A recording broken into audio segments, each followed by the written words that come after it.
les capsules qui vont suivre, nous allons maintenant regarder le côté législatif. Parce que comme on le comprendra, le gestionnaire ne peut pas faire n'importe quoi, n'importe comment. Il y a des lois qui ont été votées qui encadrent les services de santé et services sociaux, lois que nous devons de respecter. Alors, on va en regarder les principales.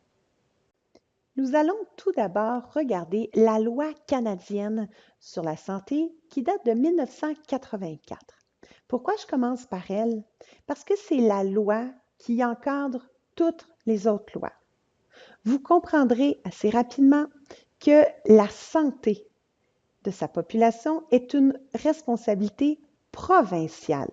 Donc, c'est à chacune des provinces d'établir ses lois et règlements quant à la prestation des services de santé et services sociaux à même sa province.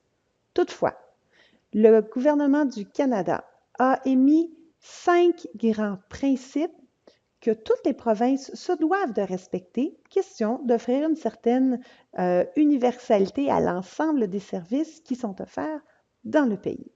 Alors, on a l'universalité, la gestion publique, l'accessibilité, la transférabilité et l'intégralité des services. Petit truc pour pouvoir retenir, UGATI, donc la première lettre de chacun des éléments. Alors, on va regarder qu'est-ce qu'ils sont. Si je vous parle d'universalité, c'est-à-dire que tous les résidents ont droit à des services de santé qui vont être assurés, prévus par le régime selon des modalités uniformes.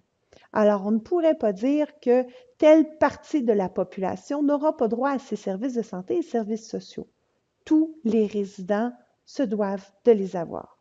Au même titre, on ne pourrait donc pas dire à quelqu'un qui a des assurances privées, vous, on ne vous donnera pas du service, puisque l'universalité nous y empêche.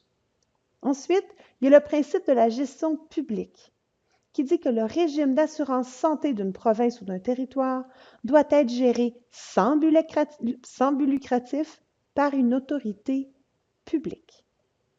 Est-ce que ça veut dire qu'on ne peut pas avoir de services de santé privés dans une province? Non. La preuve, il y a des cliniques de santé privées. Mais alors, ça ne respecte pas le principe de gestion publique?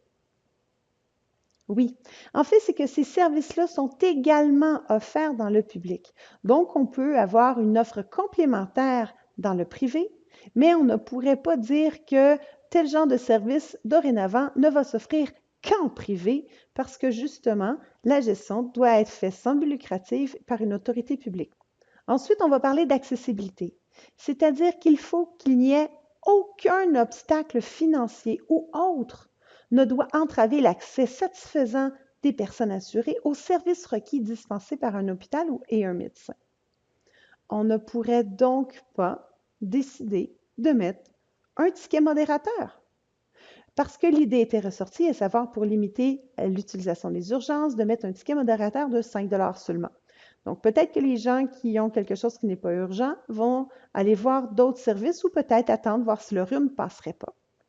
Mais ça fait obstacle à l'accessibilité parce qu'il ne peut pas y avoir d'obstacle financier. La transférabilité, c'est-à-dire que la condition de transférabilité doit prévoir le paiement des montants pour les coûts des services de santé lorsqu'une personne assurée déménage ou voyage au Canada ou encore voyage à l'extérieur du pays. Ça veut donc dire que si je suis résidente du Québec et que je m'en vais en voyage en Ontario et que j'ai un accident, eh bien, les montants, les coûts doivent être assurés par ma province. C'est pour ça aussi qu'on va dire que les personnes qui vont aller en Floride, on va parler à je cherche le bon mot et je viens de le perdre, nos snowbirds qui vont passer un certain temps en Floride pendant l'hiver. Leurs services de santé sont encore couverts selon l'assurance maladie du Québec. Mais il y a quand même un nombre minimum de journées qu'une personne doit demeurer dans sa province pour pouvoir bénéficier de ce principe de transférabilité aussi. Et l'intégralité, qui dit que tous les services médicaux requis offerts par les hôpitaux et les médecins doivent être assurés. Donc, je ne pourrais pas dire que dorénavant, tout le volet de l'orthopédie, ben, je l'offre plus. Et ce, à tout le monde. Donc, on pourrait dire que tout le monde est égaux, mais non, ça va contre l'intégralité. Le panier de services doit être complet. Tous les services requis doivent être offerts et assurés par le régime provincial. Nous aurons donc vu dans cette capsule que bien que la santé et les services sociaux d'une population soient de juridiction provinciale, il y a somme toute la loi canadienne qui émet 5 grands principes que toute province se doit de respecter à travers les lois qu'elle se donnera à l'interne.